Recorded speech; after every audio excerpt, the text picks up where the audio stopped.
Um, every week, I am here with a guest or just myself sharing liberating advice on the following topics like relationships, sales, marketing, entrepreneurship, brand, motivation, spirituality, navigating change, mindset, all of those things, and so much more. So join us every week. If you happen to have a question, please look in the description of this video below. There's a link there for you to submit. Click that link and submit your question for the Dear April advice column.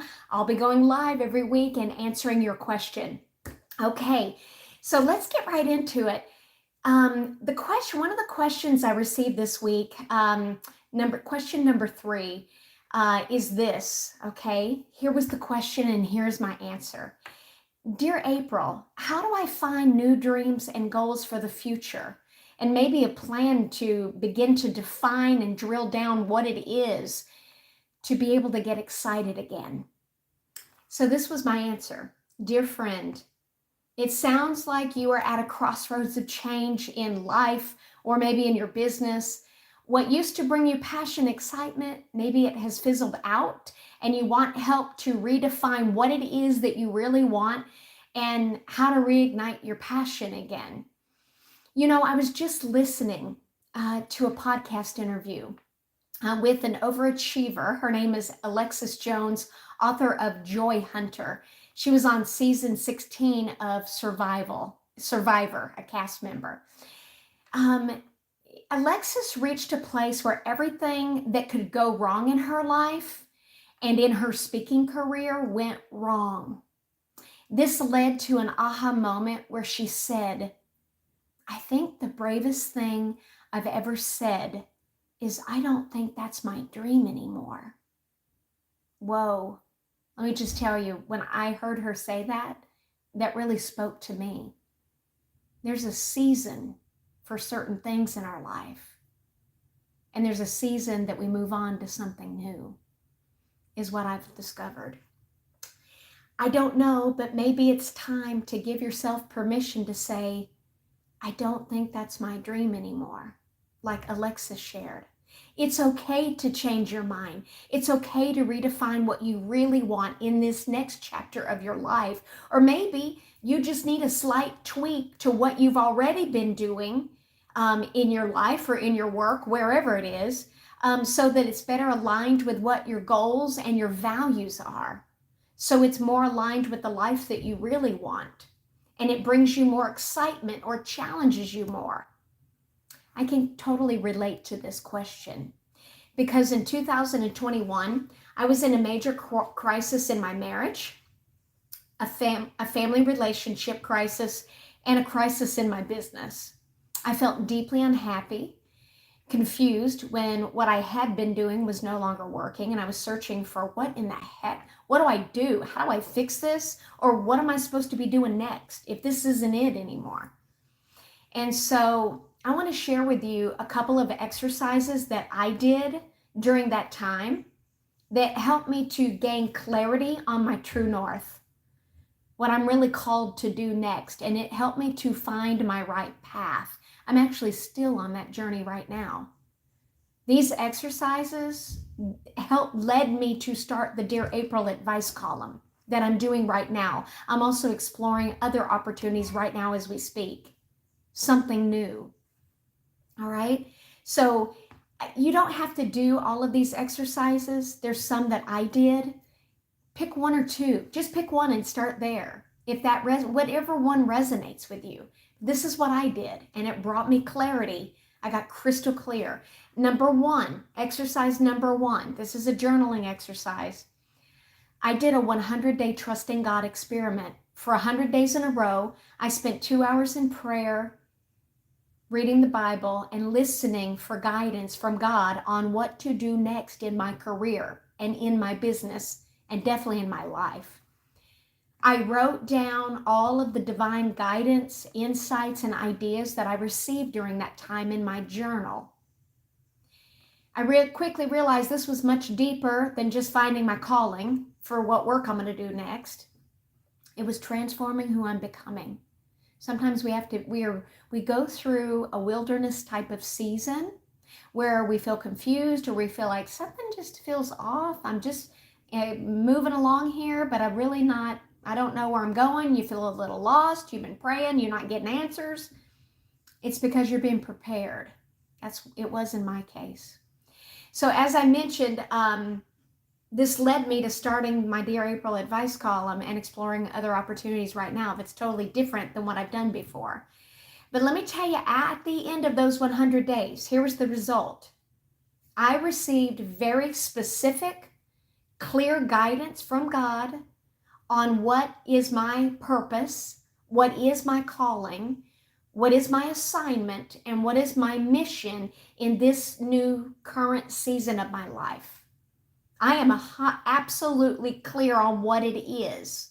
And when you get really grounded and crystal clear on what you're here for right now, not what you were here for 4 years ago, but right now, you'll start to know what direction to head in. You'll start to know how to make right decisions. If you know what your core values are and know who you are, you can make right decisions based on that, and you'll be guided and led.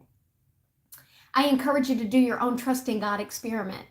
But you get to choose how long it is. You don't have to do it 100 days in a row like I did. If you want to, you certainly can. I recommend it. You could start with 1 day for 20 minutes in your journal. You could do 21 days in a row for 30 minutes each day, or whatever time frame that you want to do it. You're going to be really excited and blown away by what God reveals to you. It was not what I expected. It was life-changing. All right, number 2, here's a totally different exercise. I did this one as well. I call it Find Your Sweet Spot exercise. This helps you to navigate where you're going, where you're headed, get a new dream, get a new goal. How do I do this? And then how to get there. So this reveals what you are good at, okay, that you have some skills in, what you enjoy doing. It brings you passion, like you're excited about it. It lights you up. You lose track of time when you're doing this. You enjoy it. And it has high income potential. That's your sweet spot for paid work. Whatever you're going to do for your vocation, where you're paid to do this work, or your business niche. The sweet spot exercise will help you with that. So take out a piece of paper, okay? If you're driving, wait and listening to this while you're driving, pull over or wait till you get home. But you're going to take out a blank piece of paper, and across the top, maybe you can handwrite it, or you can put it in a Word document or an Excel sheet. You got 4 headings at the top. This is the 4 headings, okay? Skills is number 1. Purpose is number 2. Passion is number 3. And in demand is number 4. Now, number 1, the very first category, skills and gifts. You're going to make a list of all of the skills that you've learned, that you've gotten good at over the course of your life. What specific skills are you good at? Write those down. For me, one of mine is selling. I've been in sales and marketing for 25 years. I've got proof or evidence that I have some skills and I am effective at selling. What are your skills? Write those down. Creative problem solving. That's another one for me. What is yours? All right, so you write down your skills. And then underneath that, I want you to write down a list of your natural gifts and talents, your natural abilities. What are those? Mine is empathy. Definitely empathy. Another one is ability to, I can see patterns. That's a gift. It's a gift that God gave me. You've got unique gifts too. I literally can look at a bunch of data or look at a person and I can spot patterns almost immediately. It comes very easy for me because I'm a strategic thinker. That's one of my gifts is strategy. But what is yours? So write down your talents and your gifts. Write those down. You have proof or evidence that you're good at this. All right, let's move on. Purpose. How you help people improve. How do you help improve people's lives?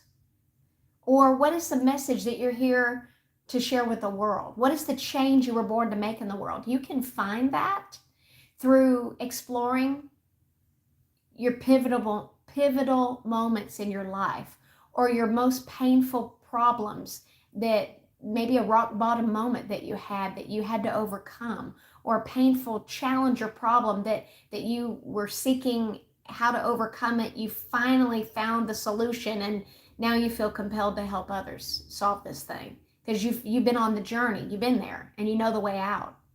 Write that down. You can see that through stories in your life. All right, number 3, passions. Write down, what are your passion? List the daily activities, work-related and non-work-related, that you actually enjoy doing. Things that you lose track of time doing. That you're like, oh, I get to do this. Like if you ranked it, rank each one of those things on a scale of 1 to 10. 1 is you dread doing it, you hate doing it. A level 10, you are fired up, you cannot wait to do it, you love doing it.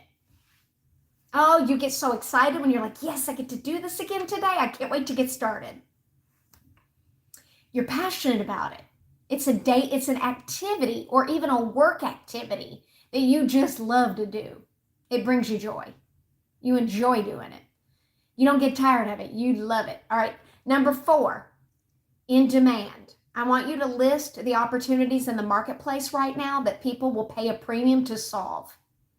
There's a problem that's going on in the marketplace, maybe on your topic or in your niche or in your industry.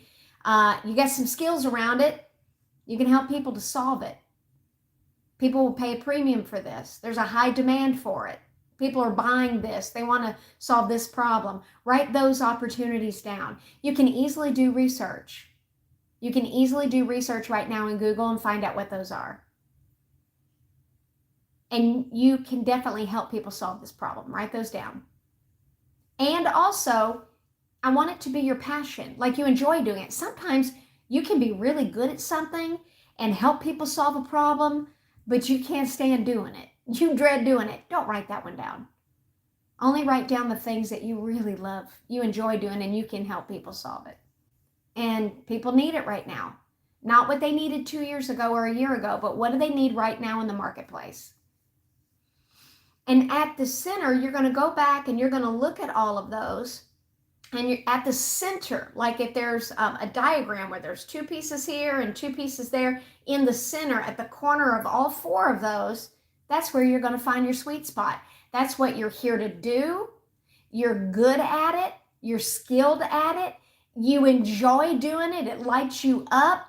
There's purpose in it because you've overcome some pain in this area and you overcame it, and you want to feel compelled to help other people with this thing. And it's in demand in the marketplace where people will pay somebody to help them to solve this thing. That's your sweet spot. That's how you're going to get some grounding to know, here's what I can do, and I love doing it, and people will pay me well to do this. And it'll show up right in front of your eyes. And also, sometimes what you'd love to do a year ago, 2 years ago, is really not your passion anymore. What do you want to do now? It's a choice. It's a decision that everyone has to make. I can't tell you what it is. A counselor can't tell you what it is. Your best friend can't tell you. It's something that you get to choose. So you put yourself in the driver's seat. You get to choose it. That's how you reclaim your power. All right. The last point I want to make is sometimes losing excitement over things in life or in general, an apathy that's been going on for a while, that could be a sign of stress, a sign of burnout, or a sign of depression. So please, if you think, I think this is deeper than just me just going through a spell of not feeling good about this, if you think there's something more to it, I encourage you to seek your doctor and get the support that you need, if you need that, to look at that a little bit further. And then lastly, clarity comes from action, not from thinking. Sometimes you just got to do your due diligence, and then make a decision. Pick one or two, and then take a step. Go test it. Go try something new. Go try something different. See if you enjoy it.